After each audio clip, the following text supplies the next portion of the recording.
Kia ora and welcome to this week's episode of the Niche Cache Variety Show, where we catch up on all Aotearoa sporting matters in a funky, fresh and weird format that only we can deliver. Prior to this, we have recorded our Patreon podcast where we chatted a lot about the Blackcaps, broke down their T20 International Series against Ireland. So if you are a member of the Patreon whānau, check that one out.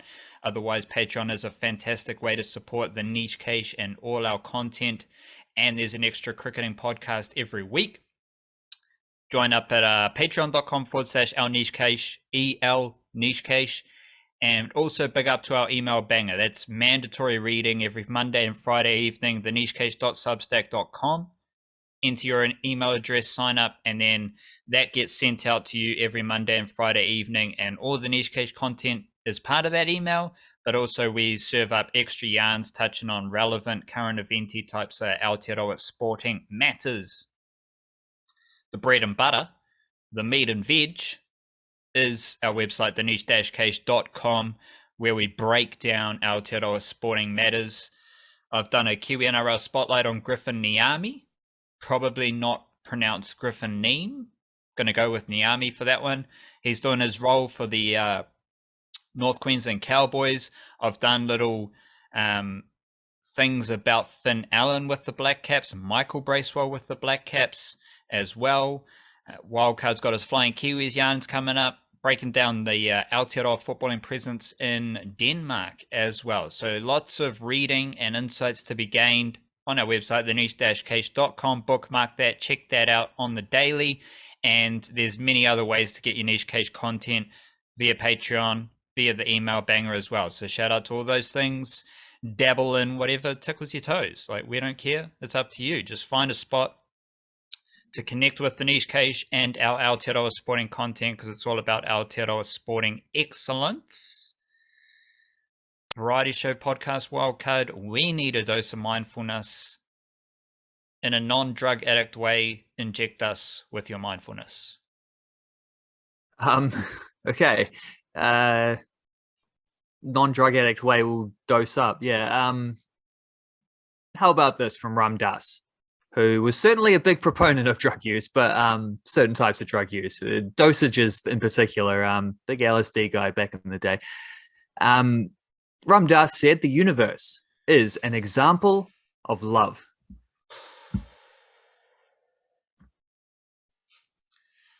I'm going to shake things up here, Wildcard, and I'm going straight into my hot take to start the show, because you've just said on behalf of Ram Dass that the universe is love. An example of love. The universe is an example of love. And I'm going to use this time and space to share my hot take in. I always challenge myself to find the alternative perspective. And sometimes that's finding love, or sometimes that is critiquing something I love. And big lover of the universe, first and foremost. And the universe is an example of love. And I challenge myself through that example of love to find a loving insight into Aotearoa sporting matters. And I think the All Blacks are all good. I just think the All Blacks are all good. And I will take that further to say that I think the Warriors are all good. I think the White Ferns might be all good. And I'm just challenging myself to view some of those sports as completely all good, completely fine. Like, let's go against the grain here and just be a bit more. Let's find the examples of love in the universe, wildcard. And I just want to reaffirm that I thoroughly believe the All Blacks in their current incarnation are all good. No worries, no whacken furries. And even if they lose a series here or there, it's perhaps not the end of the universe in that way. There are other things that are going on. And not being the end of universe means not being the end of love, because the universe is an example of love, as we've established. So there you go. There's probably a few more like mental word gymnastics we could do with that to wrap it up around. But I suppose I got to chuck out a take as well, don't I? Where are we? Maybe don't inject us with this one unless you're injecting us with love. Like, need to inject you with steroids if you want to run as fast as Eddie Osei and Kedia and Zoe Hobbs. 10.08, 11.08. Those are now famous numbers because those are the men's and women's New Zealand records. The 100-meter sprint set by Mr. Osei Nkedia and Miss Hobbs. Both of them made the semifinals at the World Athletic Championships. Those runs were in their initial sort of preliminary heats. Incredible efforts from both of them, both national records. Eddie Osei Nkedia, he broke his dad, Gus's record. Gus Nkedia broke his dad's record that's been standing for however many years. Zoe Hobbs, she actually broke her own national record because that's about the 4th time she's broken the New Zealand women's record, to the point where it's not just the New Zealand record anymore. She also broke the regional record, so that's the Oceania record. Pretty impressive. Neither of the fastest Kiwis ever, however, will be at the Commonwealth Games, which is a shame because they absolutely both deserve to be there. They just didn't happen to meet the strict Kiwi criteria for medal contention, and so aren't going to be sent over. Ironically, they probably would have met that criteria had they run these races before the deadline. But here's the thing about that. The World Athletics Championships are way more prestigious than the Commonwealth Games. Like, we've got things back around the wrong way if we think that this is a warm-up for the Com Games in any way, shape, or form. It's the complete opposite. The Com Games are the warm down from the World Athletic Championships. If you take out, like, USA, China, Russia, well, Russia taking themselves out at the moment, to be fair, but most of Europe, most of Asia, most of Africa, all of South America, I'm pretty sure. It's a very, very, very different competitive field that you're talking about. Like, this isn't even a debate. World champs are miles ahead of the Com Games. And that lesser standard of the Com Games, it's cool, it's fun, it's great in terms of, like, Aotearoa winning medals. But, mate, like, if you're gonna snap national records on the big stage, the World Champs is the place to do it, not the Coms. So shout out to Eddie Osei Nkedia. Shout out to Zoe Hobbs, peaking at the prime opportunity at the event that matters most, despite whatever else you might think. Are you suggesting that other sports events are more important than the colonizer celebration games? That seems... Commies. Yeah, I am actually. I think just in a general sense, the FIFA World Cup is better than the Oceania qualifiers as well. You know, if the more countries you allow in, the stronger competitors actually improves the standard of the event. Is just a general sort of heretical view that I happen to have. Any event that is about colonization shouldn't be put on a pedestal like that. But we're going to continue with this interchange here, wildcard, because I'm going to deliver my stat first. And I just want to highlight Dylan Brown. Made his Aotearoa Kiwis debut a few weeks ago, 22 years old, already one of the best halves in the NRL from Whangarei. And Dylan Brown scored 4 tries in each of his first 3 seasons. Right now, not even up to season's end, he's already scored 7 tries. And what was the knock on Dylan Brown? It was that he didn't have enough try assists. 5 try assists in his first season, 5 try assists in his second season, 2 try assists in his third season, 10 try assists this season. So Dylan Brown almost has as many try assists right now this season as his first 3 seasons combined.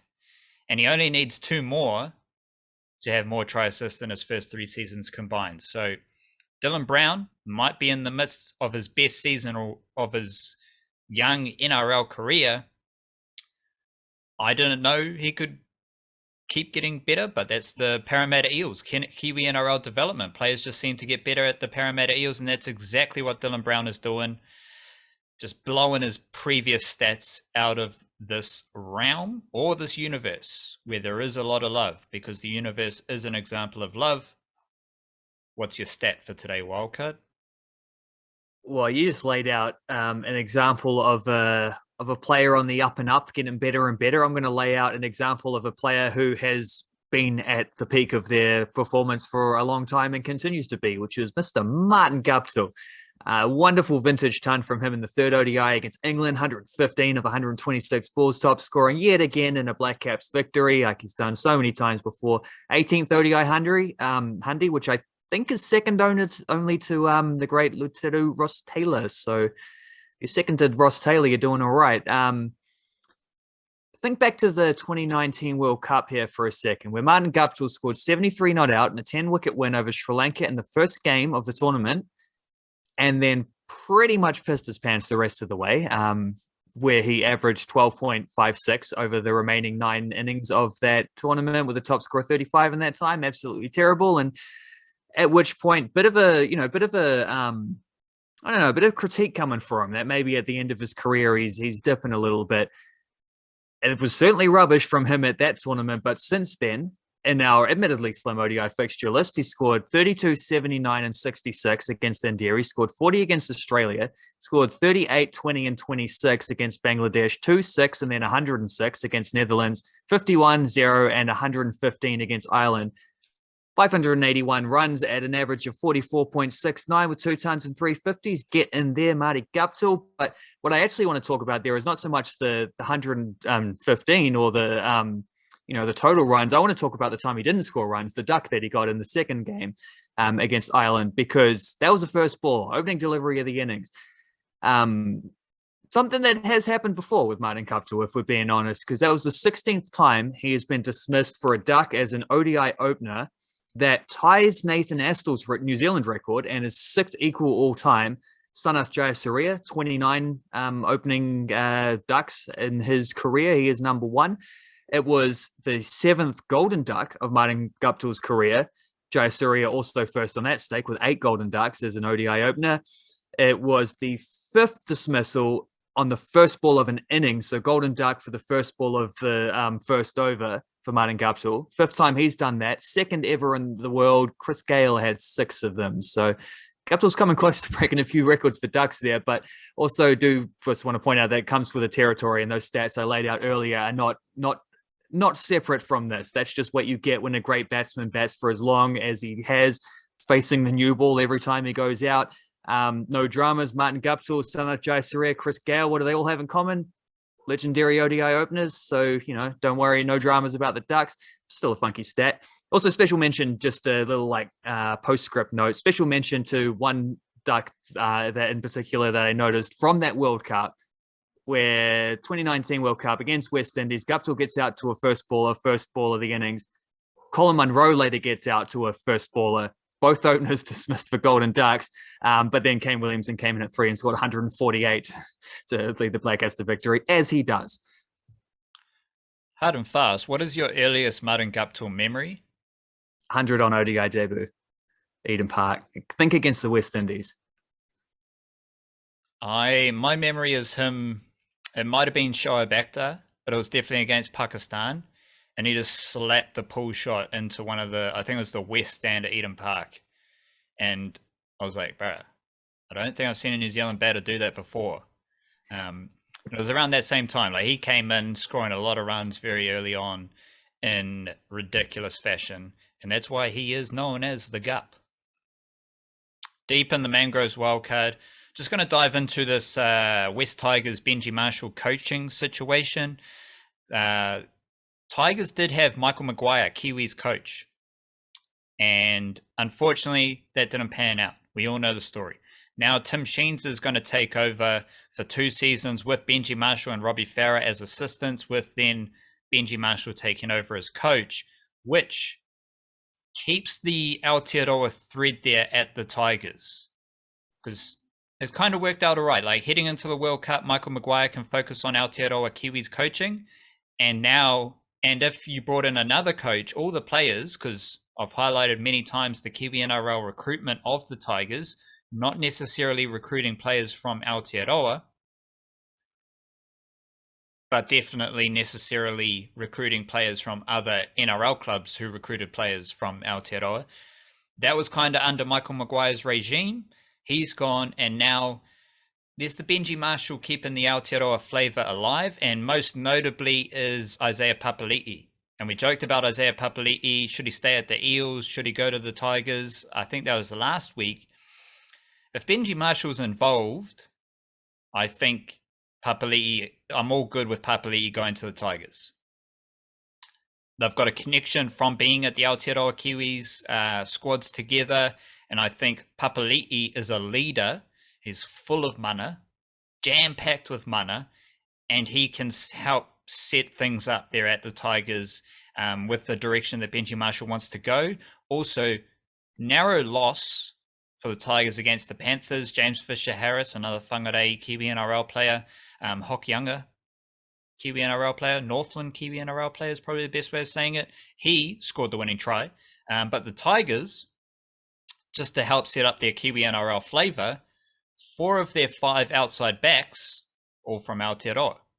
Ken Mamalo starting on a wing, Junior Tupou starting on another wing, and he seemed to, I think he was born and raised in Auckland, and then he moved to Australia where he dabbled in first 15 rugby, came through the Canberra Raiders and Brumbies system to then join the Tigers. He was starting on the other wing.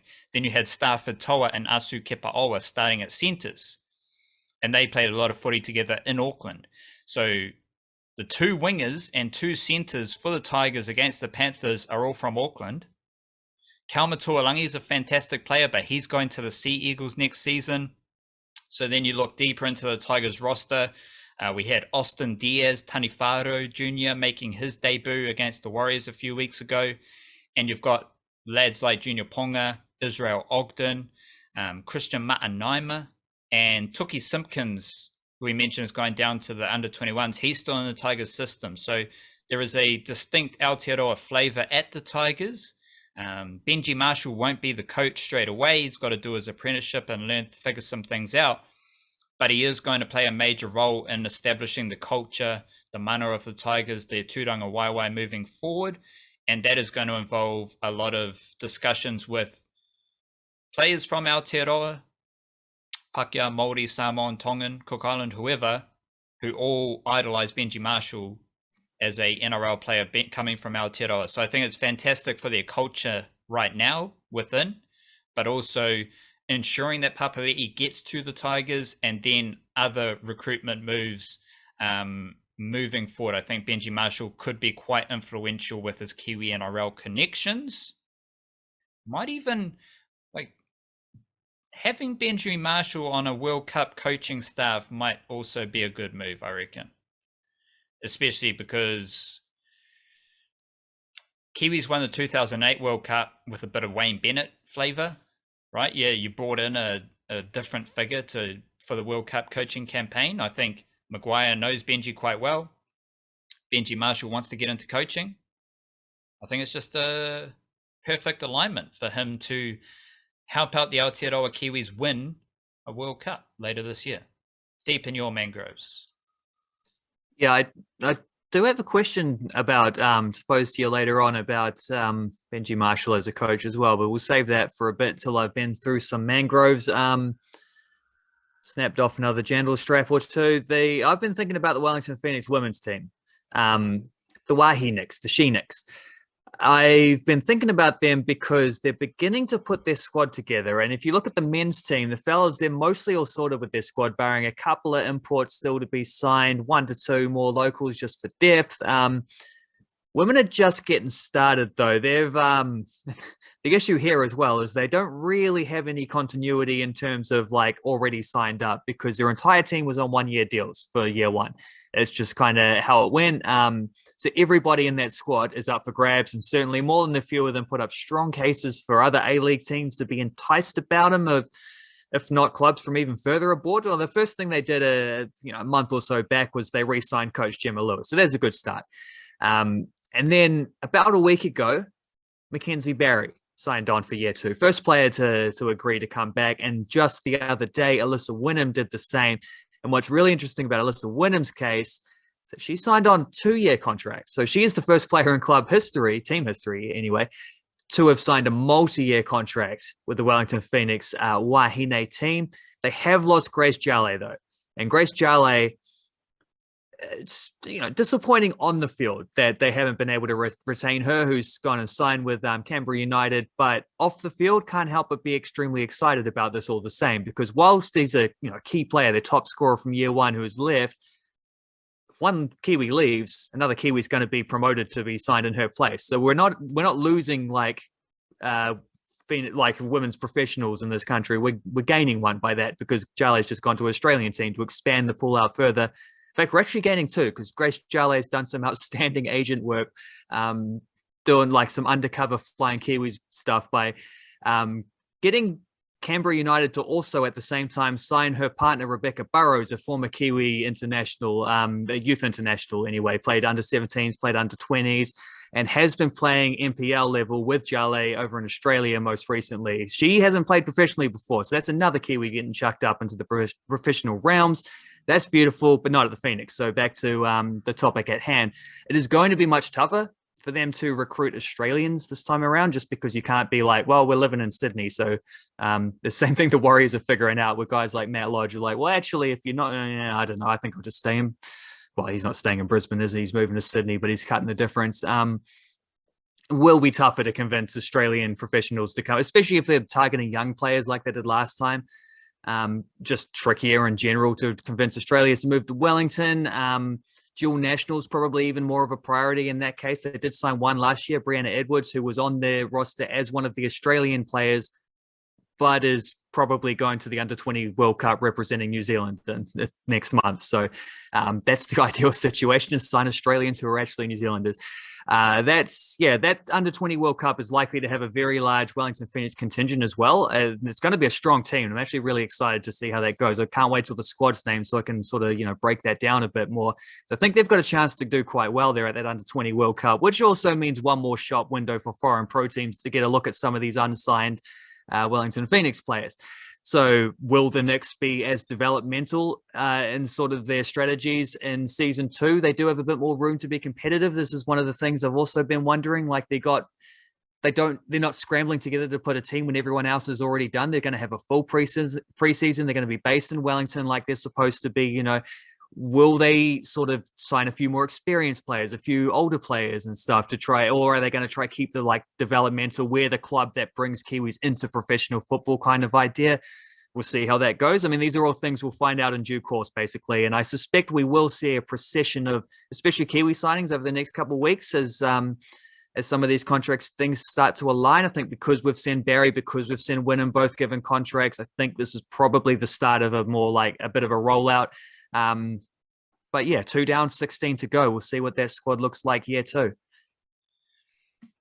I was just thinking like how ridiculous it would be, because for those who don't know, the Phoenix women's team have to have an X amount of Australians. Yep. In their squad.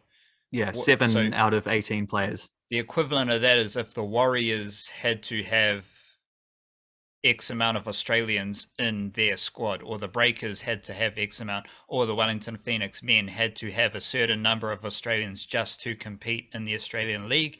Seems absolutely ridiculous. Question, Wildcard. What are you most hyped about in the Aotearoa sporting landscape? Like, what are you making sure that you're not forgetting, that you're not sleeping on, that you're buzzed about right now? Oh, definitely the commies, the colonizer games. Maybe no, probably not actually. Commies. Like, we don't need to say commies. Like, that has other political. That's why I think it's funny. Right. Maybe the collies. Colonizer, collie seems funnier. The collie games, yeah. There's many varieties we could go down this line of thinking. But no, on a serious note, and keeping this in the I just did a Frank Lampard there. I'm sorry. If you ever see Frank Lampard in his press conferences, and no, he's still at Everton, isn't he? So he does still have a job. He always does this thing where he'll make a joke and then he'll go, "But no, seriously," and then just his face goes from laughing to deadpan straight away. He does the same thing every single time. It's so funny.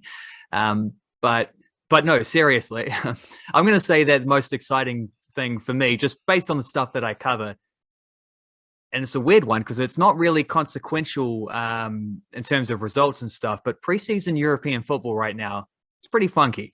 We've just had Marko Stamenic getting a bunch of good games for FC Copenhagen, and that led to him getting 45 minutes off the bench in their season opener, his second Superliga appearance for his career, and hopefully going to stick around with the first team for the majority of the season on the back of some strong preseason stuff, and also like good work out on loan last year and just the general multi-year trajectory of his career since he signed with that club a couple of years back.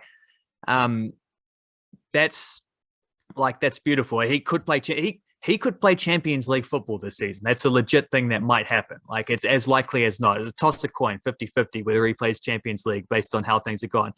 And he's not the only case. Like, Chris Wood right now has a lot to prove in preseason.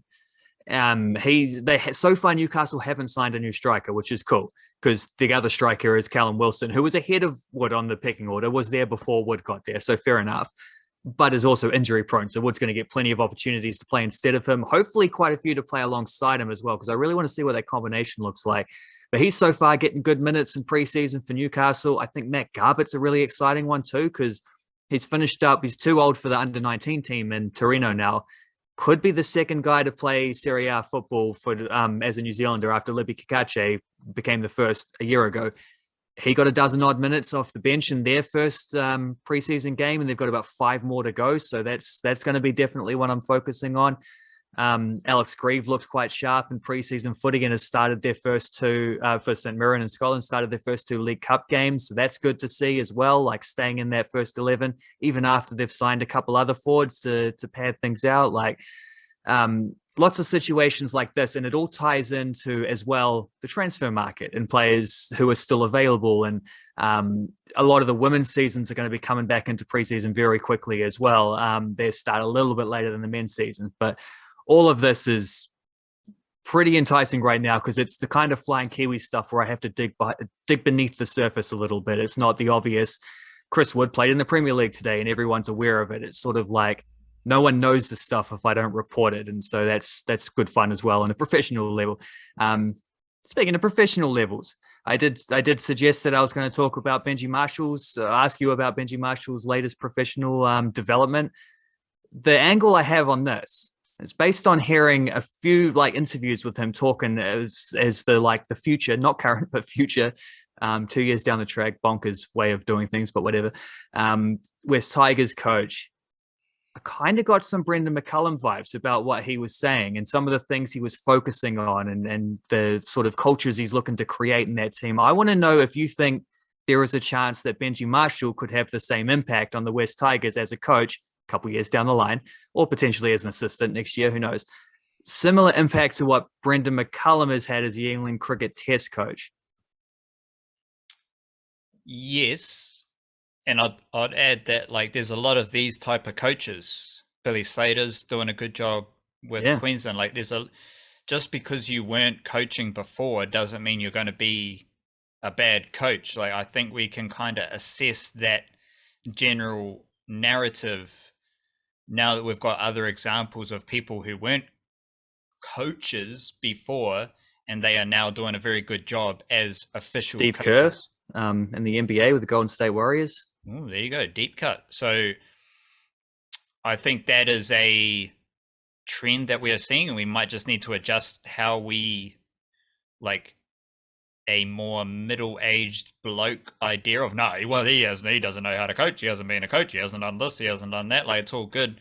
They are in these roles for a reason, you know, like Brendan McCullum wasn't a coach, but he got hired as a coach because he can coach, which just seems like a logical way of thinking about it. The thing that I keep hearing similarities and probably the same sort of discussions you're hearing, 2 things, is the back yourself idea and living life without fear, putting some orange carrots in your baby girl's ear, like taking away the fear of failure with these players. Like, that was the big thing around Brendan McCullum, was you want to play like you're in the backyard, back yourself, and don't be afraid to just express yourself, right? And I think that's Benji Marshall to a T. Like, when he came into the NRL, he was instilled with confidence to back his talents, back his skills, and not be afraid of failure, because everything he did could instill fear in you. Like, oh, why are you running through the forward pack like that? Why are you passing like that? Like, that's not going to work. And I think it's a mindset that brings a lot of success to team athletes and teams, but I mean, it kind of helps in day-to-day life as well. Like, if you just think like, yeah, I'm going to do this, yeah, I got this, and then suddenly you're like, oh, what's if this happens? What's if that happens? And it's literally that idea of the fear of failure. So when you hear an athlete talk about, oh, the fear of failure, and, you know, he instilled a lot of confidence in myself not to be afraid of failure and all that stuff, that's how we're living our day-to-day lives, because we don't do things out of failure. Or we take action because of that fear of failure. And those aren't universal loving perspectives. Those are perspectives rooted in fear, which is terrible. So I think that's going to be successful in day-to-day life for the average human being, because if you do enough meditation and you're mindful enough to assess your thoughts and your thinking patterns, then you're going to break down that thought comes from a fear of failure. So if I can squeeze that one out and adopt a different thinking pattern, I move forward. And that's going to help you on a day-to-day life, let alone a sporting context, right? Like, so I think I don't know exactly what your question was, but I see a lot of similarities in their verbiage, their mindset, and how they operate. And it also puts a spotlight on crappy coaches who instill fear in the player. Like, don't do that or else you're going to be dropped. Well, that doesn't seem like it's going to work. So I see a lot of similarities in how they're going to operate as coaches, and I see a lot of similarities as players as well. Yeah, definitely as players. Brendan McCullum is the cricketing Benji Marshall. Benji Marshall is the rugby league version of Brendan McCullum in cricket. I think that is a fairly obvious comparison to make, and I think that has set up their perspectives for coaching. Let's throw up another question here, Wildcard. We recorded our Blackcaps podcast prior to for the Patreon whānau, and let's offer one learning from that Patreon podcast just quickly here. What is something you took away from our discussion about the Blackcaps and that you've spent the last 40-50 minutes pondering? One thing nice and quickly, the very succinct answer here would be that Lockie Ferguson's T20 international bowling average has gone down to 13.75. That's his T20 international bowling average from 16 international games as well. It's pretty easy. He's pretty good, that guy. He's a good bowler. When he's available, he's an absolute monster, and he's available right now. My one is just Finn Allen. I'm still curious about Finn Allen. This is a huge 6 months for Finn Allen, a lot of T20 cricket, and you kind of think Finn Allen is already a T20 superstar, but he's not.